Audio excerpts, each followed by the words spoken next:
Many of you have heard us talk about Hormone Harmony by Happy Mammoth, the supplement that helps women maintain optimal hormone levels, with over 50,000 glowing reviews from women worldwide and 98% saying they recommend it to friends and family. Now you can take those results even further by pairing it with their prebiotic collagen protein, which helps restore gut lining integrity, promoting overall hormone levels. Now, I've struggled with occasional digestive issues, and since taking the prebiotic collagen protein, I've noticed a real lift in my energy and overall well-being. Happy Mammoth is dedicated to making women's lives easier. And that means using only science-backed ingredients that have been proven to work for women. They make no compromise when it comes to quality, and it shows. Right now, you can try prebiotic collagen protein and Hormone Harmony risk-free and get 15% off your entire first order with the code DATEABLE at checkout. That's happymammoth.com and use the code DATEABLE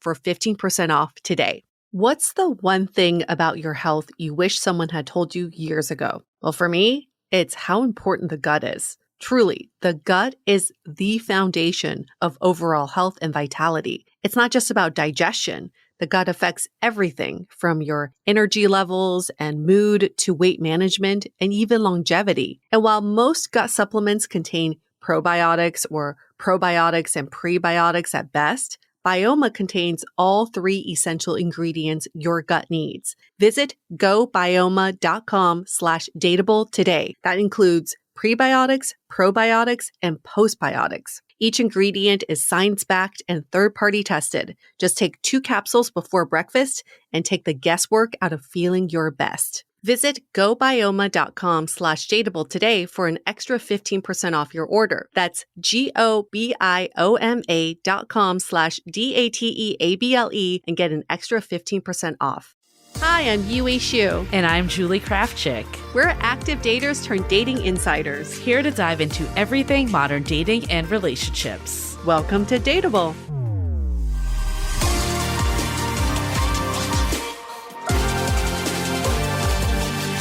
Hello, friends. Welcome back to another episode of Dateable. How ready are we for the holiday season?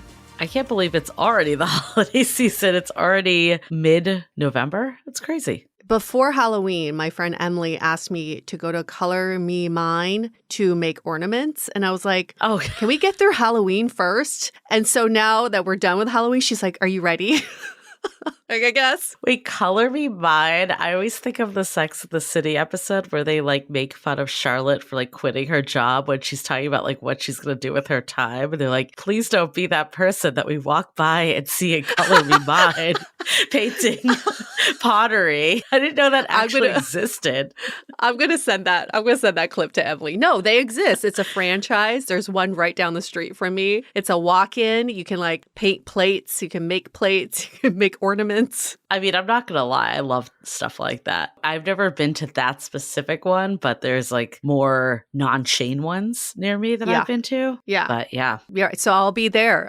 If I see you, you're going to be making ornaments with me and Emily because apparently 'tis the season. I mean, okay, we're not at Thanksgiving yet, but I guess it all starts to like come quickly. And I was just thinking about this because I actually really love this season. Like there's just always so many things to do. And I feel like when I was single, especially, I like love this season because there's just so many parties. Remember all like the galas we used to go to? Yes. And there's like, I mean, at least in San Francisco, I'm sure other cities have things like this, but we have like this crab feed every year that I go to that it's like a big communal dinner and then everyone like has like a dance party smelling like crab after. And it's one of my favorite activities. So it's crazy though, because like I'm going back to the East Coast for Thanksgiving. I decided to do that. And then we get back and we're trying to like beat the like holiday rush traffic a little. So we get back and then it's like the crab feed. I'm like, wait, how is it already that? And then we're going to like leave for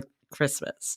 It's all happening so fast. My friend posted this story on his Instagram and he's like, trigger warning, this may not be for everyone. And then his next picture was his entire house is decked out in Christmas lights already. He's like, I know this is triggering for some people. I'm like, wow, it is not even Thanksgiving, but his entire house, like external, Wow. internal, he is already done with Christmas decorations, which is so wild to me. We were like, does it even make sense to get a tree this year? Like, I love Right, doing 'cause you it. won't I be love around. decorating it, but we're going to be here for like 2 weeks, if even. Yeah. Are you worried about travels with the government A shutdown? little. Yeah. We'll see what I'm a little happens. worried. Yeah. I like, is anybody working? Are flights taking off? That is I so don't know. You're scary. going to stay local, though, for Thanksgiving, right? Yes. We're local for Thanksgiving. We're going to his family's for a little bit for a week in December in Florida. And we're already Okay. freaking out if that's even happening or not. I don't know. I know. We'll see. I feel like it might blow over soon, but we'll see. We'll see. I don't know. Okay. I'm People just will be back speculating at at this work. point. I clearly don't know. It's crazy, but yeah, I Well, mean, it is nuts though. Like to your point about like the decorations, like I feel like I saw all these people that had like the decked out houses for Halloween, yeah. and then the next day it was like all taken down, and like the lights are starting to go up. That's the when people go all out for Halloween, I don't understand that. Cuz like for Christmas or for like the December period, you have a whole month and then maybe January to keep it up. But Halloween is really like a week that people have the decorations up for. I feel like Halloween used to be my favorite holiday for like years. Like I loved Halloween. And then this year, it's just, I think because I was like traveling for, again, the travel, it's just getting in the way of all Mhm. the holidays. When I got back, I was like, wait, it's already Halloween. And we were just so lazy with costumes this year. Like we used something from last year. It was not even creative last year. But you did it. You still celebrated. We did. We went to like this block party with, it was different. It was fun, but it was like more kid oriented because a lot of my friends Mhm. have children now. And it was adults and children. It was kind of funny though, because they had like this DJ and they were like playing like all like early 90s hip hop because clearly like all the parents are like millennials. That age. It was like That's so Florida and like my friend's daughter is just like, why are you guys all like excited about this? Like, what is this? So good. That's our generation of music. And speaking of Halloween and all the horrors of Halloween, we have Rory Uphold back, and she has just published a book called A Final Girl's Guide to the Horrors of Dating. So appropriate. The horrors of dating do go on all year round, but yes, of course, they're extra prevalent this time of year. I don't think they've passed because Halloween has passed, but yeah, I mean, Unfortunately. this is such a fun conversation because I think a lot of people can relate to, what she calls the monsters, the people that are out Mm-hmm. there in the dating world that make dating not the most fun at times, like the ghosters and the F-boys, the reemerging exes, like all of the things. What's more important, though, we talk about in this conversation is, yes, that's the environment and we can't control and change other people. That's not to say we're accepting behavior from them, but we're Yes. recognizing like we can only do so much. And what we can control is ourselves to heal what may be causing us to go for these types of people and be attracted to them in the first place. And of course, you can't always control like what happens in dating. Like you could have done all the work. And I know this happened for me. It's like I did all this work and then I went out and then I still got ghosted. And that sucks. Mm-hmm. Like no one's debating that. But it's just kind of the reality of dating. But what the work does is it helps you roll with it better, instead of looking at it Mm-hmm. as a reflection of yourself or, spending days on days on days talking about this person with your friend. You're able to just be like, yep, okay, this sucked. It hurt. It was not great, but I'm moving on. I think really gets at is building that resilience in dating. And while you can't avoid the monsters and the ghosts and the horrors of dating, you know how to bounce back, and you know how to bounce back even stronger. And that's why her entire book is centered around the final girl. The girl that survives these horror movies is the one who is resilient, who is not running into the basement or towards that door you shouldn't be opening. Like, she's understanding and learning from her experiences. So it's a really clever way of looking at how do you bounce back from the things you can't control in dating. Yeah, so if you're someone that is in it right now and you're like, I'm sick of modern dating culture, we hear you. We hear you loud and clear. I think this conversation, though, will really resonate.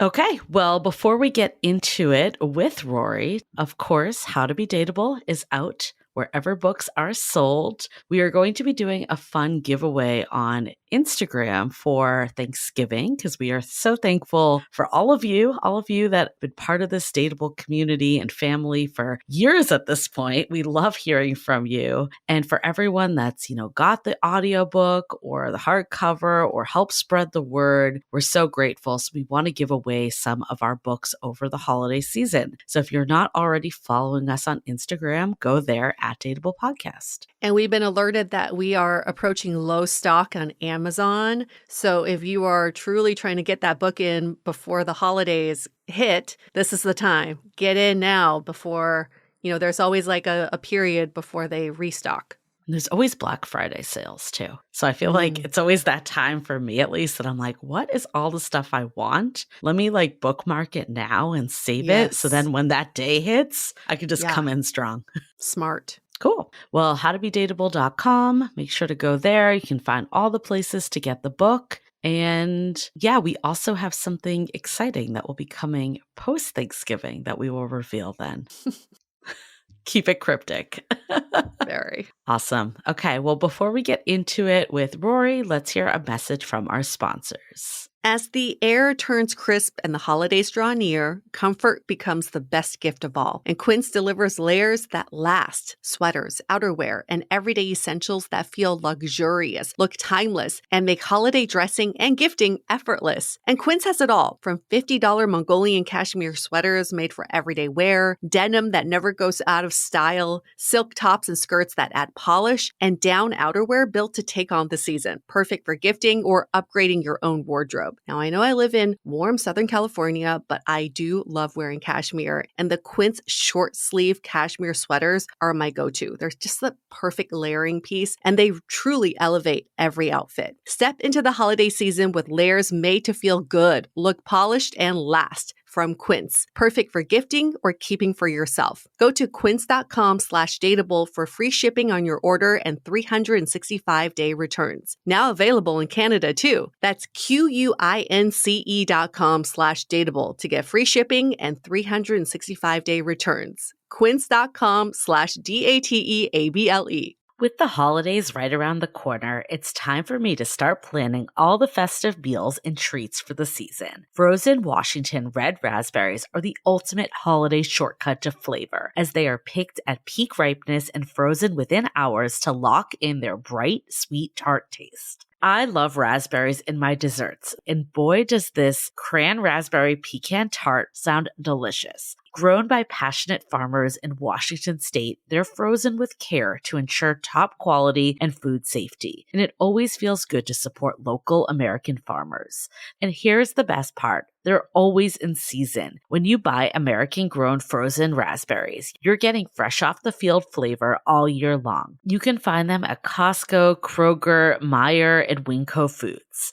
Make sure to look for product in the U.S. on the bag. Check out True Fruit Mars Hyper Chilled Chocolate-Covered Raspberries and Smucker's Raspberry Jam. Want to learn more details on where to find American frozen red raspberries plus recipe ideas and cooking tips? Head to redraz.org. That's redrazz.org. You'll find participating retailers as an inspiration for every meal, plus info on how these berries go from farm to freezer with quality you can taste. Okay, let's hear about surviving the horrors of modern dating.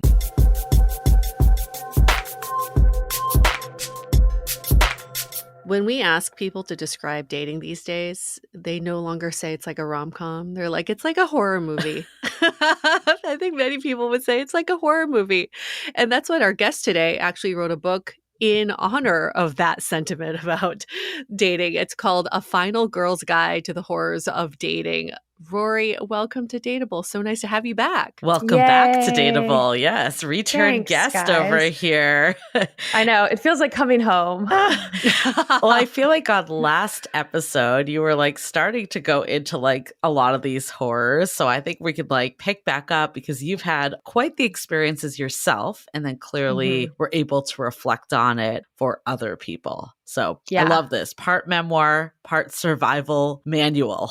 I guess if you were to think of like a couple words to sum up your dating experience, what would those be? Oh, all of it? Like my whole dating experience? Just instinct. What comes to mind? Circuitous, haunted house, like final girl. I'm using all the things for my book. I mean, I also think like fun, wild, adventurous, scary, painful, rough, band-aids, love. Yeah. This is like one of those psychology tests. Yeah. Like, hold up a picture.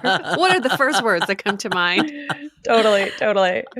Yeah, look, I the book highlights a lot of the like crazy, batshit, insane things I've been through because that's the nature of it. And it's also like, I'm trying to earn trust so that nobody wants to be talked down to. Like nobody wants somebody to be like, I'm an expert and I know better. Well, what do you mean? But like, if I can show you what I've been through and what I've learned, then maybe you'll trust me a little bit more. But it's not to say that I haven't had incredible relationships or that I haven't met or been with incredible like men in my life, you know? Yeah. But you've been through a lot. And just as a reminder for our listeners, the way we met was because I was going through that breakup after infidelity. And my friend was like, you should meet my neighbor. She's been through it all when it comes to infidelity and beyond. Yes, That my is how we reputation met. precedes. But your sort of parallel to this final girl is such a great take on modern dating. It's such a fresh way of looking at it. But for anybody who doesn't know the characters in a horror movie, tell us, who is the final girl? That's such a great question. So for the purposes of my book, a final girl it's genderless. But in horror movies, the final girl is a girl who lives in the end. Every horror movie has, a monster, but there's also a survivor. It's like the last one standing, the last one to confront the killer, the girl who lives to tell the tale, and that's the final girl. And just a tiny bit of history on it. The term was coined by a woman who noticed that audiences don't align or gravitate or root for scared male leads. So they're more apt to identify with the killer than like a man that is terrified. And that is a reflection of our views on gender norms. And horror movies have always been used kind of like as a metaphor to examine culture from, racism, sexism, classism, whatever you want. And so I think it's very interesting that the final girl trope was created and then perpetuated. And when we look back at the original horror movies, the one thing about final girls is they were virtuous. And when I say virtuous, I mean in line with the virtues that society also upheld. So they were always virgins. They never did drugs. They acted a certain way. And it was something that I find really fascinating. And I get into like in a chapter called Sluts Get Cut is that, now if you look at horror movies, we have a lot of slutty final girls. And that is a reflection of like how culture has updated. And horror movies have adapted to reflect like our sentiment. But a lot of dating advice has not. It's still focused and centered on advice that we might have seen 50 years ago before women had legalized birth control as a single person or financial autonomy. And it still pedestals virginity. So anyway, that's a little background on like what a final girl is. But for the purposes of this, it's somebody that survives the ups and downs, the horrors of not only their life, but specifically their love life. So what are some key traits of a final girl? Or like you said, this is gender agnostic for purposes of this discussion that would serve them well when dating. Okay. I think like my top 3, resilience, accountability, and mindset, I think are the absolute 3. I say probably 10 times throughout the book, if you don't believe that you can make it to the end of the movie, you won't.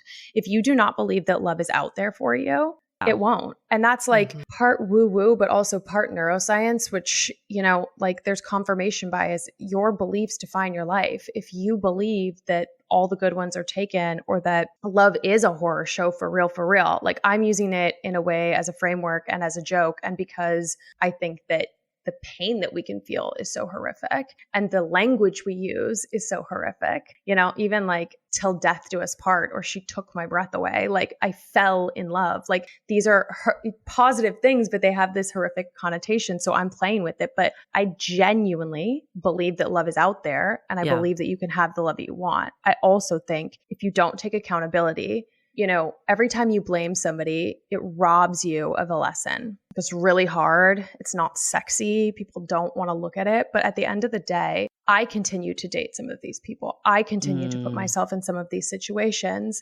And it took writing this book. Well, it didn't take writing this book. I knew this before the book, but in writing the book, I can go back and I can trace it. And like, there was a lot of internal work that I needed to do. I had a lot of, I call them my inner demons. It's that like those limiting beliefs, that little voice in my head that was like, maybe you're not good enough. And you have to be able to address that, but that is gonna require accountability. You have to take the mirror and shine it back at you, because that's what relationships are. They're a mirror. They show us like where we need to do work on ourselves. And then the last piece is resilience. Like at the end of the day, if you get knocked down and you stay down, that's it. That's it. That's the end. But if you continue to keep going, that's the thing. Every horror movie has this moment in the movie where we know what the monster is. And it's like, well, everybody's fucked. And then there's one girl who just goes, but not me. I'm going to fight back. I'm going to give it everything I've got. And then the movie becomes her movie. And then, you know, she survives in the end. She becomes the final girl.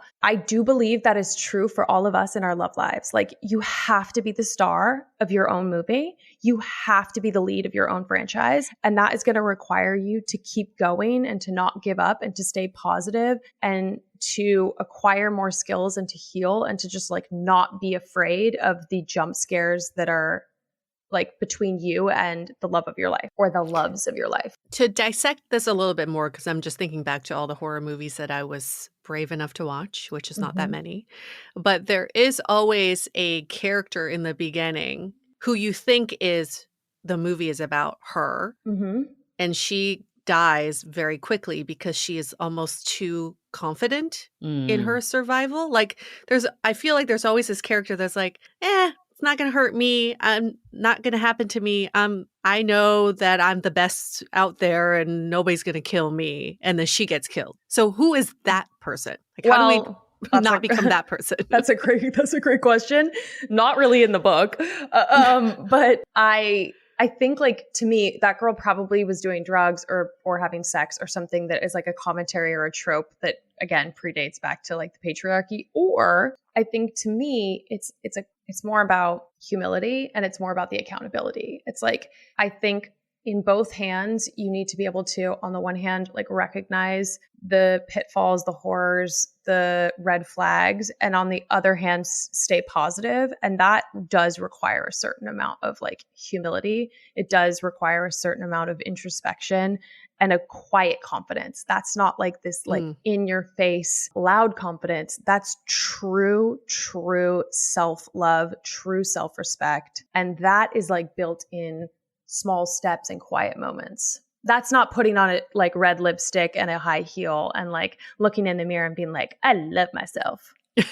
That's like meeting a guy who is incredible, but isn't actually up to your standards or isn't totally treating you the way you want to be treated and ending it anyway.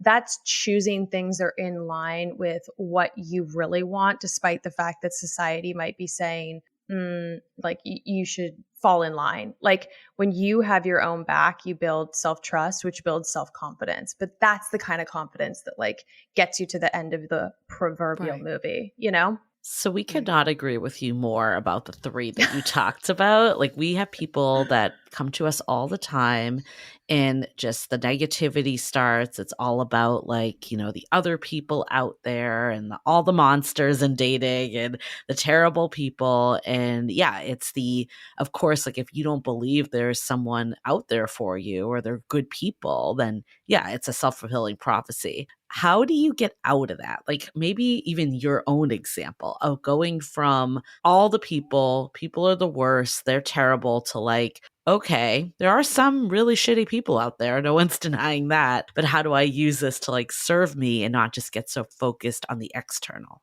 That's such a great question. I mean, I feel like I've been through some very bad things. Like, if you like drama, I guess there's also that.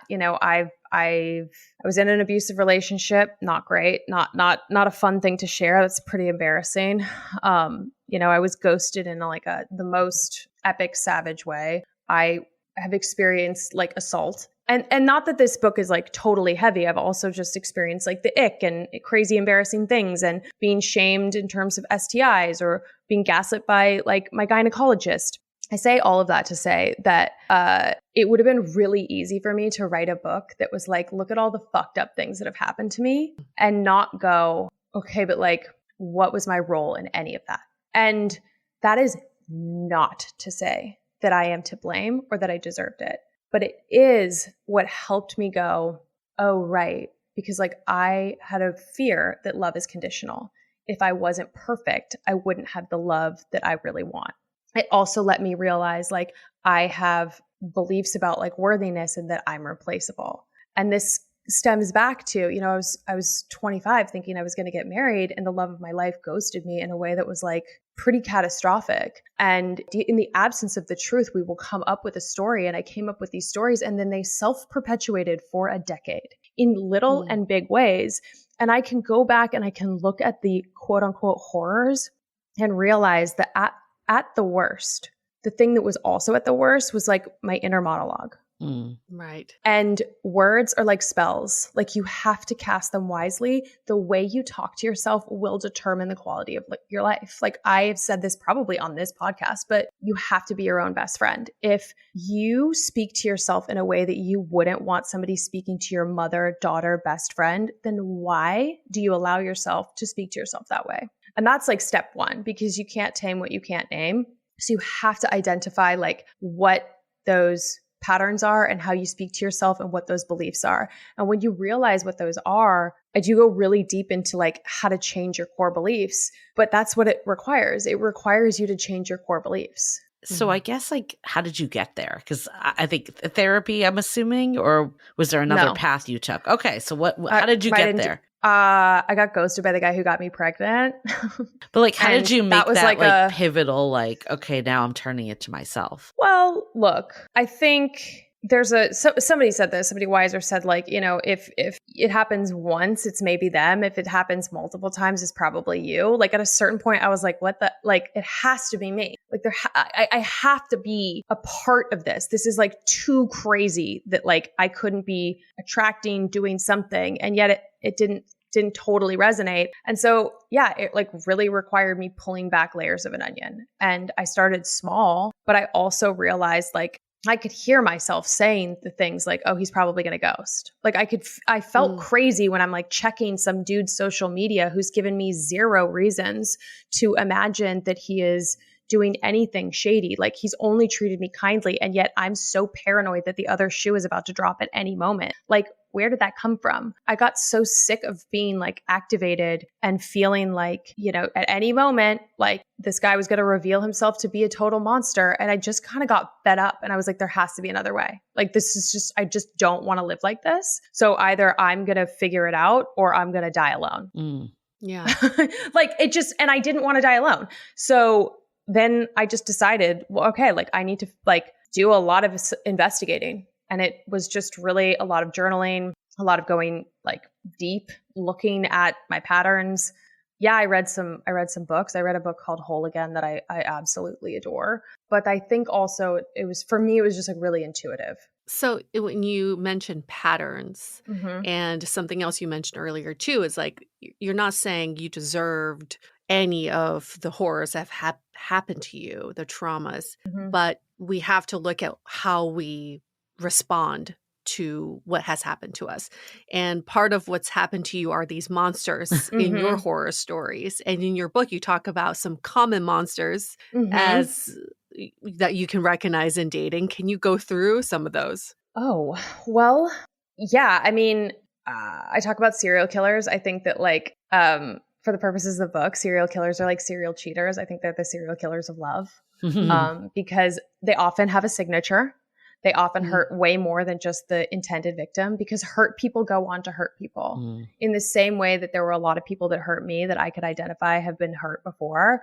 I'm sure that I went on to hurt people. I mean, at best, I was fucking annoying. At worst, I was hurtful. Do you know what I mean? Yeah. And it was because like hurt people hurt people. I have a chapter called Zombies about like how I was constantly getting back together with like this flame from high school. And I let brain rot from rom-coms and red string theory really like lead me Wait, what's to— red string theory? Really? Red string theory is part of Asian folklore, and it's this idea that when two people are fated to be together, they're connected by an invisible red string. So that string can like stretch, it can knot, it can twist, but they will eventually come back to each other because they're fated to be together. And so with Marcus, the zombie in my life, I felt like he was my like red string person for a number of reasons. We had like an incredible connection. Like sometimes I would be driving and I would get hit with this overwhelming sense of knowing. And I would be like, something is wrong. And I would call him and he'd be like, my mom just was diagnosed with brain cancer. That's a real story. Or he would call me and he would be like, are you okay? And I would be like in my car crying. You know what I mean? Like we had this sixth sense about each other for years. Plus like we had this thing where like we would break up and we would get back together. And it felt like, oh, this is like that kind of love that can't be diminished. And rom-coms, the one thing that all rom-coms have in common is that somebody does something fucked up. Yeah. They break up, they realize they can't live without each other, and then they get back together. Like I was primed, I was groomed for romantic disappointment. And I thought that was just a part of great love. Yeah. So I thought this guy was this like great love of my life. I let him come back from the dead like a zombie, you know, so many times. And I realized, oh God, no, I need to, they're exes for a reason. Like you keep certain things in the past, you lay them to rest, and then you move forward. The ick, everybody I feel like knows the ick. Werewolves. Werewolves are cursed creatures.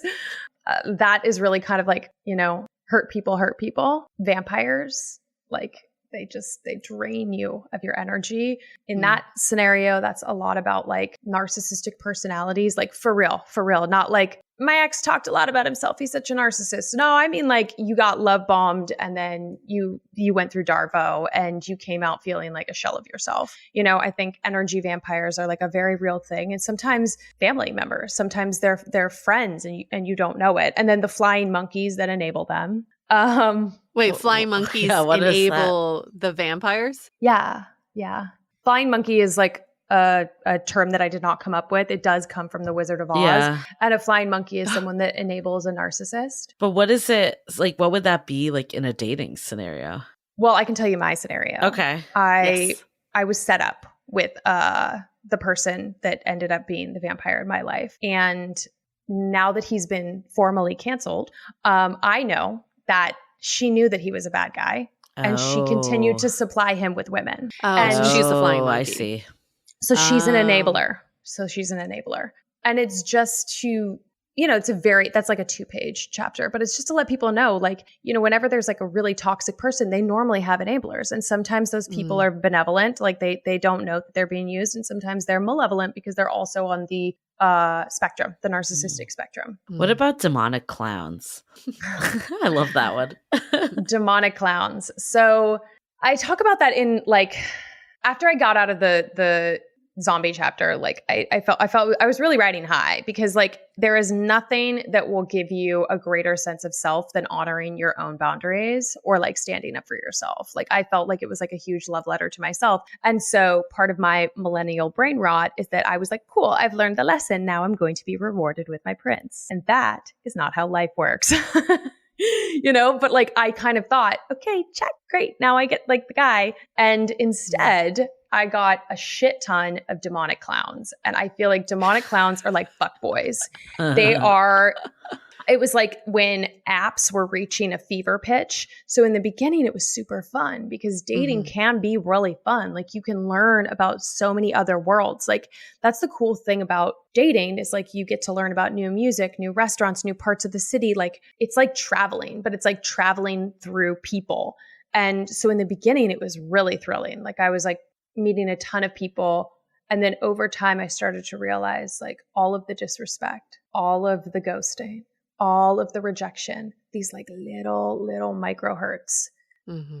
After a year of that, I was like, oh, I feel really beaten down. And when I look back at them, I'm like, these are clowns. These are demonic clowns.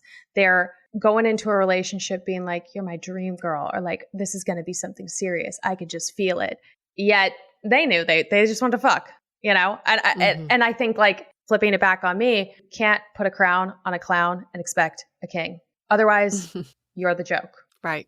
And that's what I was doing. I mean, I know we talked about earlier that the final girl, like in your book, it could be used interchangeably across all sexes and genders. How do you think this shows up differently, like from the like the monsters that you see, or just dating from your perspective with men versus women? I think it's unfair to think that men aren't getting treated poorly. I think that is, well, we know that women and men cheat at the same rate. So cheating is not a male thing.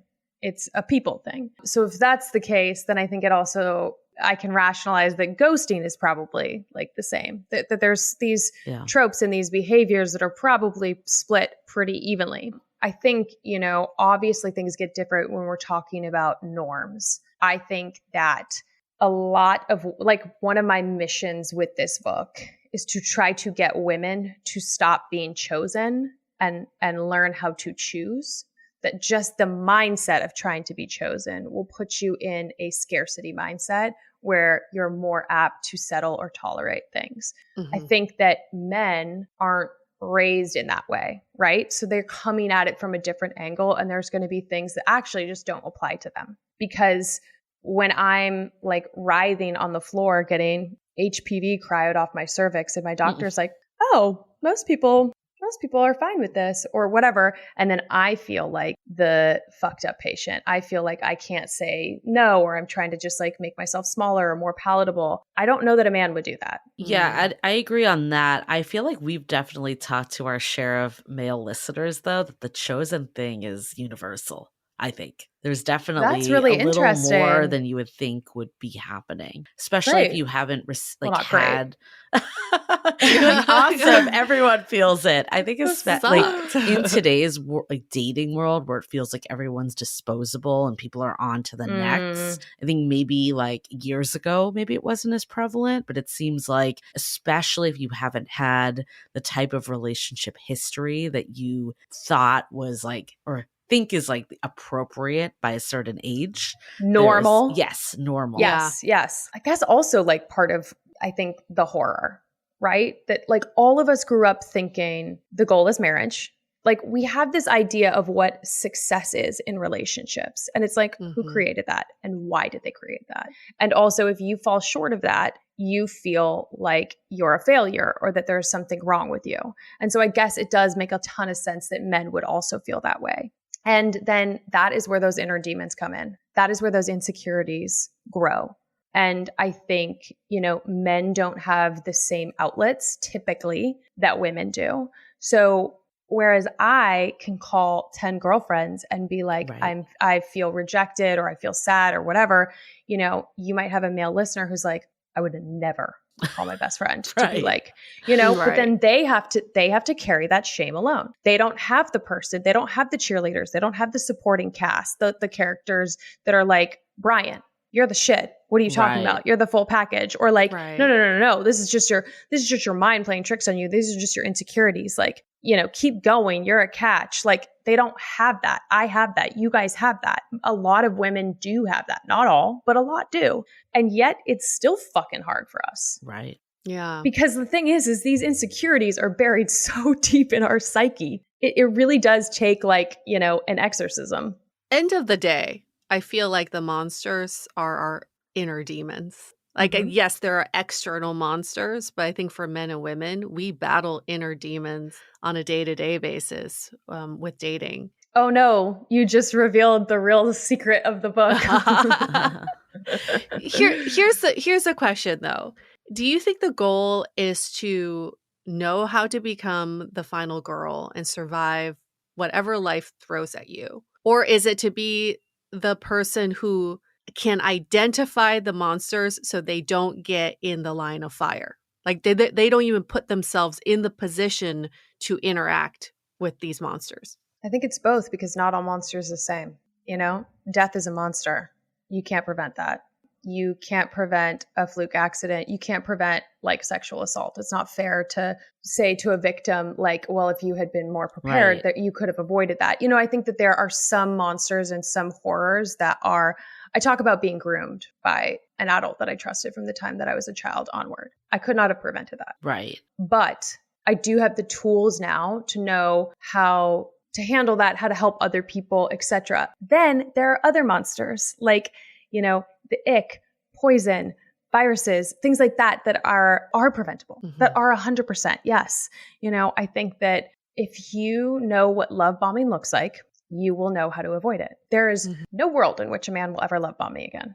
It just isn't going to happen. So it is both. But God forbid I let my guard down. God forbid I stumble.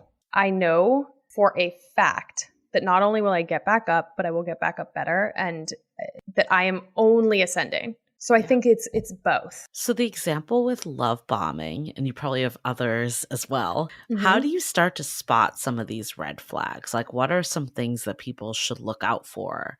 Like you said, I'll never do this again. Like if you saw someone coming at you in a certain way, what would be those things that you're like, nope, I'm good? Look, I think it's amazing to meet somebody who knows that they like you, but I wouldn't meet a friend and give them the keys to my house in a week.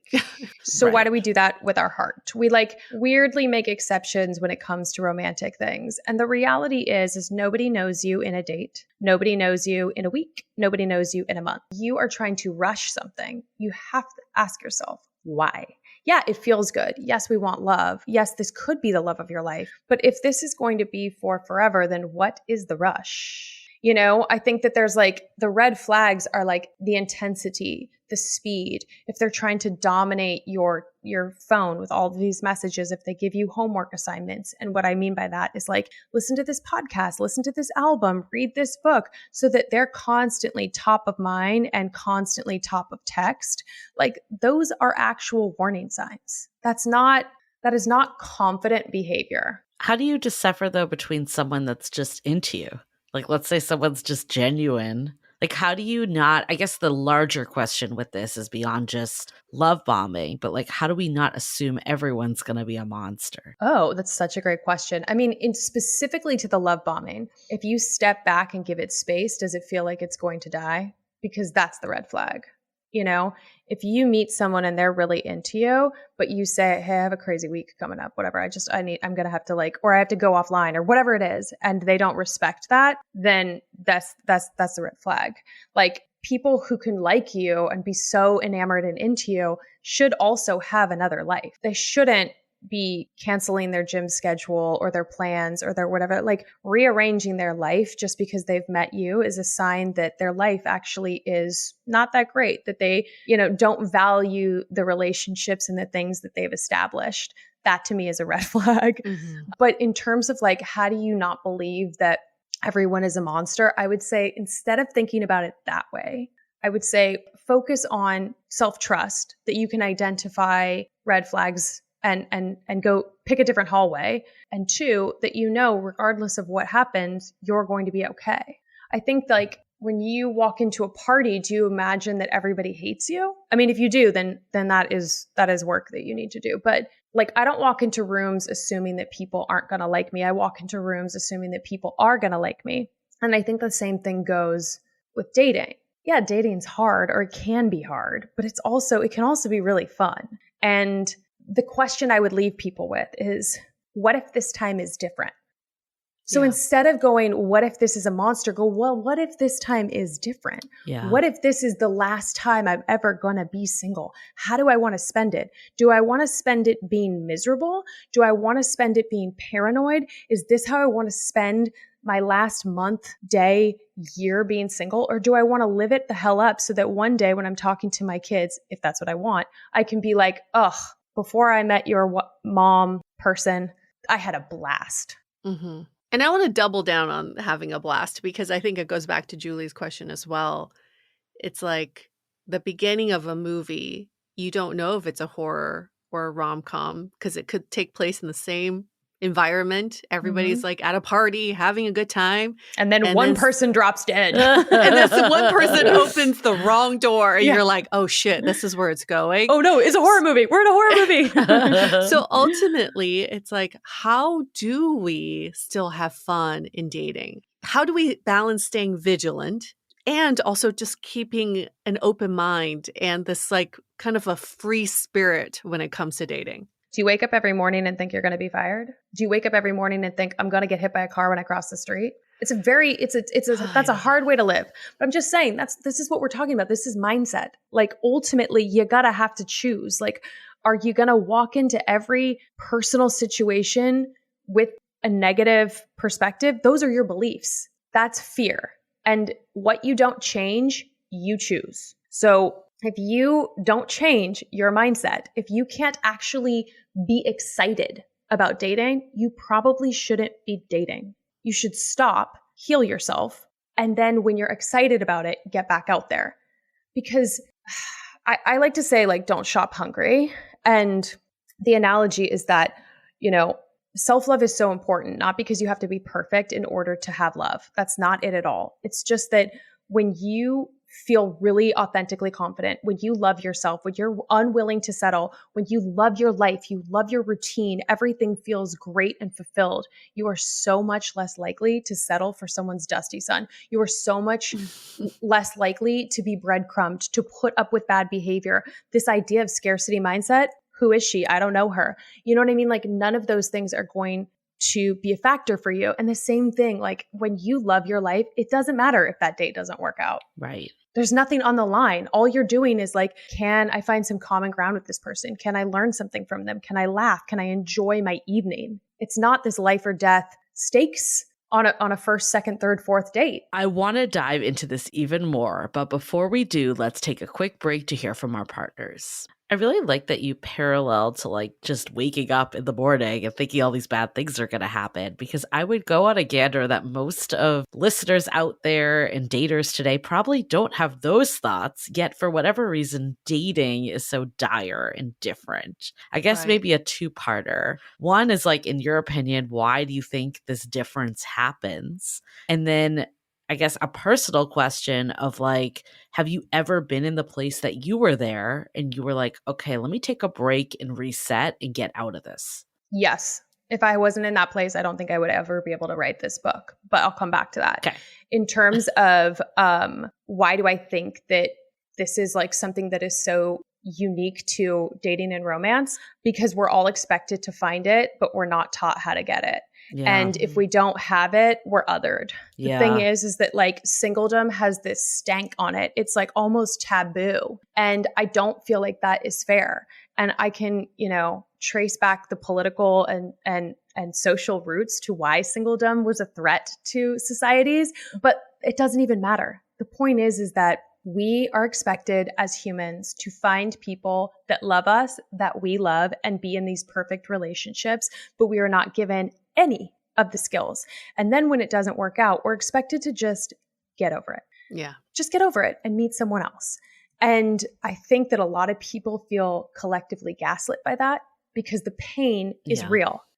We call it heartbreak for a reason. And we know they've done studies out of the University of Michigan where they take people that have experienced physical pain, whether they're burning them or whatever, and do scans of their brain. And the same parts of the brain that light up with physical pain light up with emotional heartbreak pain. So we know that like the stakes in relationships are very real. And yet as a society, we've like diminished that. So I think that there's this like mind fuck that happens. And then I also think it plays right into all of our deepest fears and insecurities about ourselves that we've all had and collected for our entire lifetimes. Yeah.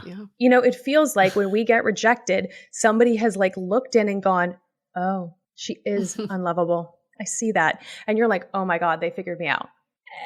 When it really has like nothing to do with you. Right. And that's the thing. Like this idea of the final girl dating realizes that other people's behaviors are not a reflection of their own self-worth, right? But that takes a long time.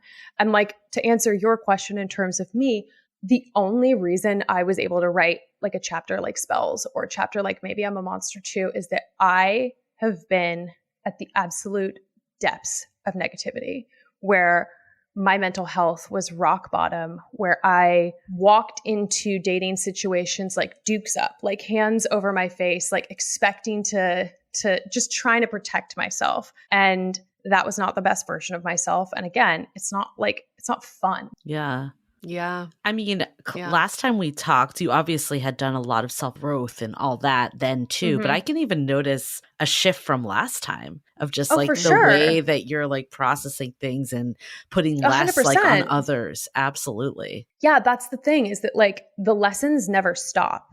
And, you know, maybe I'm in a relationship, maybe I'm not. I don't know. Who knows? Who knows? Bury the lead here. What's happening? Well, but the point is that it doesn't matter. It doesn't matter. Right. And that the horrors just change, because like what we're really talking about is like resilience, accountability, mindset. That is going to be the same whether you're single, whether you're married, whether you have kids. All of that stuff applies. Life is hard. Relationships are tricky, and they can feel extremely painful. So like, I think that's the gag. Like you think, oh, I've just got to exit the singledom scene. And it's like, but then you have to deal with the relationship. Right. Yeah. It never ends. It's just different. It never ends. It's just different. With the negativity spiral, which I hate to say it, know so many people in that right now. The issue is they don't know they're in it. So what is one way you can help anybody who's like, no, I'm not negative. And then when you tell them, spiral. they also don't think so.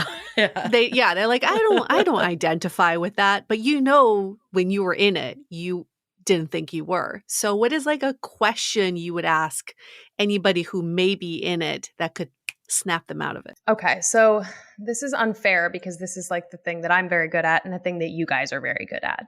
And not everybody is very good at it, right? Like not everybody can like coach their friends, and not everybody should. And I would say two things. One, not everyone is ready for advice. It's true. Like, and you can take a horse to water, but you can't make it drink. So don't go to war fighting for your friend if they're not going to go to war for themselves. I don't know. That's a weird analogy that I just came up with, but like, you have to be ready. Pick your battles and make sure that they're ready, because like sometimes friends just need you to listen. And so like, that's how I will start. Do you need me to hold space for you? Do you want me to listen? Do you want to champion, or do you want advice? And if you want advice, do you want that soft kind of advice, or do you want real tough love? I will straight up ask that. And then they will go, Yeah.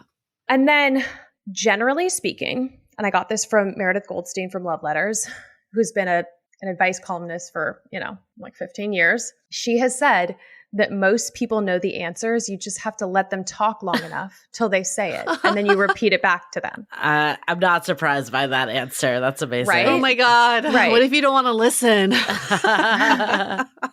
So I would just say like, look, I mean, can you give me an example of like a friend that's in the negative spiral and what they're saying? Yeah. I believe that men just really suck. Like they've been raised by wolves.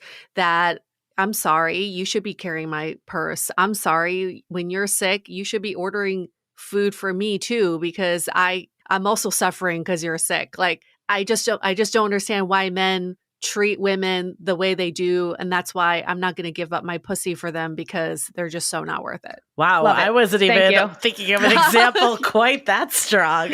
No, very recent example. I feel like I see that every single day on TikTok, so I think that's great. Right, okay, right, so exactly. Yes, she's like a walking TikTok video. This is where I might start. I might be like, "Ooh, do you have a man in your life that you like?" And if she says no, I go, okay, great. So, but if you do, I go, okay, so what do you think about why him? Oh, because he got the last flight out of Nam, because he was raised in a different generation. I go, so, well, if one exists, do you think that might be the like proof that there could be others that exist? So that might be a tactic of like, because it's this idea of painting everyone with the same brush. Look, it is insane to think that men's behavior hasn't gotten a little bit worse, and we could see it online, right?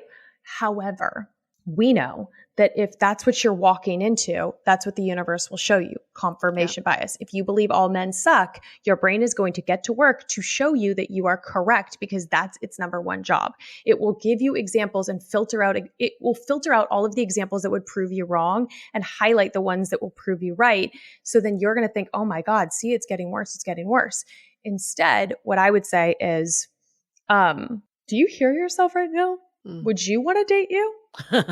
Yeah. No, just genuinely speaking, like, I think it's going to be hard to date men if you hate men. Yeah.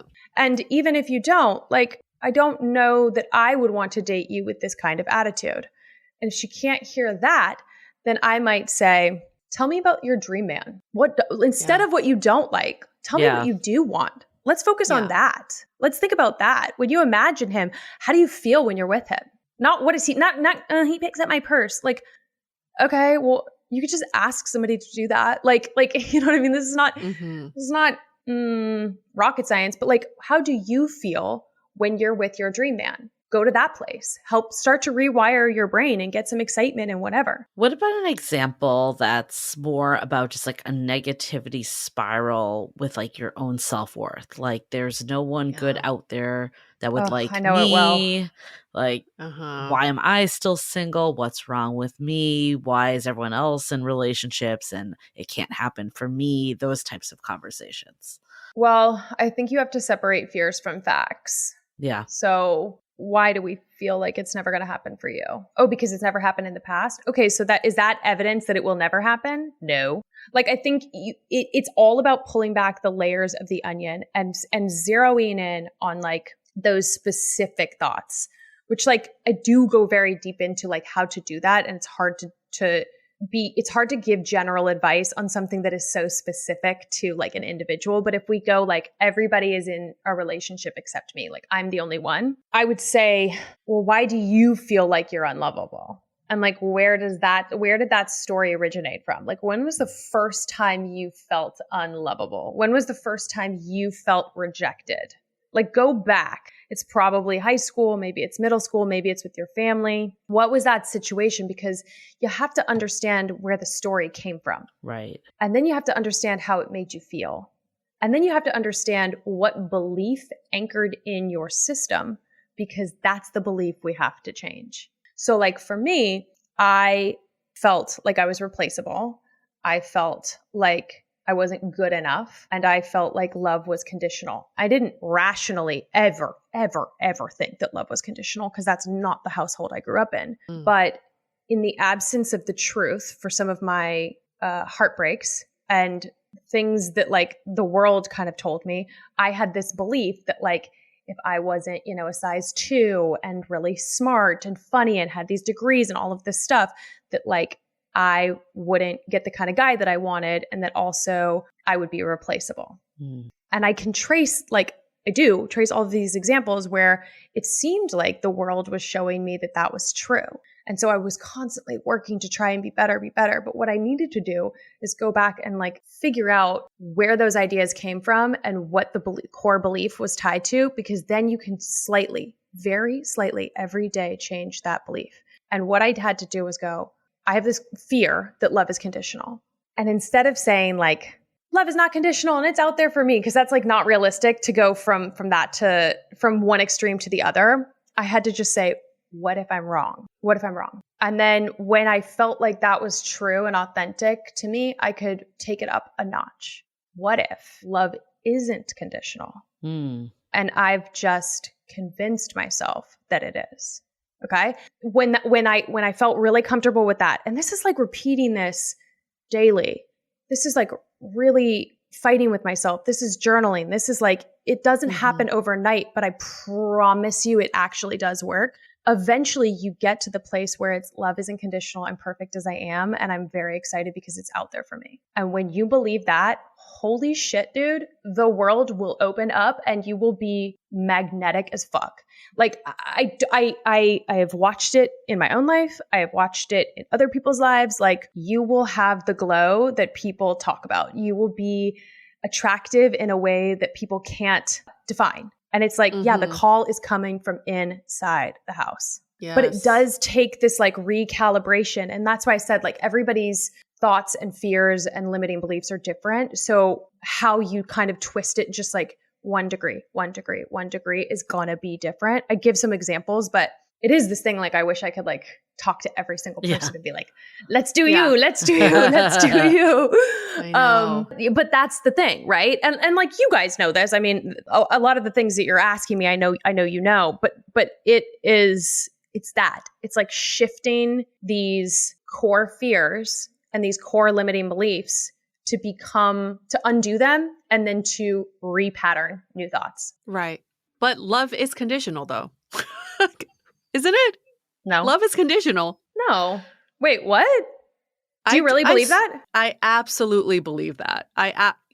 There's no way love is unconditional unless if it's with my parents, like with my family. Even that, there could be some condition. Like, I agree. There could be like, some condition. Ivy, I think what you're trying to say, correct me if I'm wrong, is like if you cheat on someone, people aren't going to like stick around necessarily and be like, but I love them. Right. And or if I don't uphold my values, then someone could choose not to love me. But I do think love for yourself is unconditional. And that's what I had a hard time believing for a while. It's like I can only love myself when I am X, Y, and Z. But that shouldn't be the case. Correct. Okay, so I think, wow, it's a really interesting point that you brought up. Yeah, I think that like love is conditional in that it exists within a framework that two people like agree to uphold. And when people stop doing that can fail. However, it is really weird because when I think of like the people who have done the worst things to me, I can still go back and feel that love that I had for them. Yeah. It doesn't mean that I currently love them. That's I just true. mean that like the love doesn't die. Like I can still access it. And I think of love as being this thing that is infinite and it grows. And it is something that as it grows, it just gives me the ability to love more people in my life and stronger and shine brighter. But I fully agree, and I'm in 100% alignment with what you were saying. I think that in the example I was giving, and when people are thinking about dating, I think that they think that like, you know, if I don't make a certain amount of money, I'm not going to be able to get the love that I want. Yes, that's the kind of if-then conditional thinking. So in every horror movie, the final girl has that montage at the end where they not only survive, but they thrive. How do you start like romanticizing your own life, even if you haven't met that partner yet? This is my favorite question. I have not been asked this. You know, life is not promised. Do you want to spend your life miserable that you're single or that you're divorced or that you're in an unhappy mid-relationship that you're settling for? Because at the end of the day, the clock is ticking. Like we are all actively dying. And I don't say that to be like glib or whatever. It's just when you look back at your life, how do you want to spend it? Also, if you want partnership, it's coming for you. So do you want to have to tell your kids, your friends, whomever, that you spent your last single days as an individual being fucking miserable and crabby and crying and shitty? Right. Or do you want to go have adventures and live the kind of life that is worth sharing? Not just with other people, but like stories, like friends.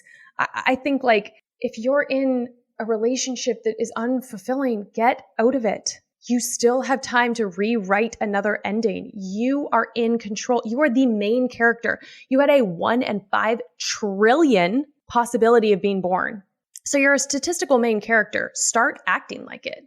Like this is absolutely insane. Like you have to romanticize your life. Nobody else is going to do it for you. And also, like, what is your dream life? Start living it. The person will come. Why are we handing over agency to these invisible like relationships? You're giving power to things and people and ideas and taboos that shouldn't have power over you. I love that. I mean, this whole conversation has been so phenomenal. I think one of the things, the biggest takeaway I guess I have is we're always looking for like that shortcut of like, where do I go to meet someone, or what events do I do? Like what app should I be on? Like all of that. And we're not saying like you shouldn't be like putting yourself out there, but I would argue, and this is something that you and I talk about often, and Rory, you're in agreement, is like the inner work really moves the needle so much more, but it's not like the sexy part of dating that people want to talk about. And people want that quick fix, and it's not always a quick fix.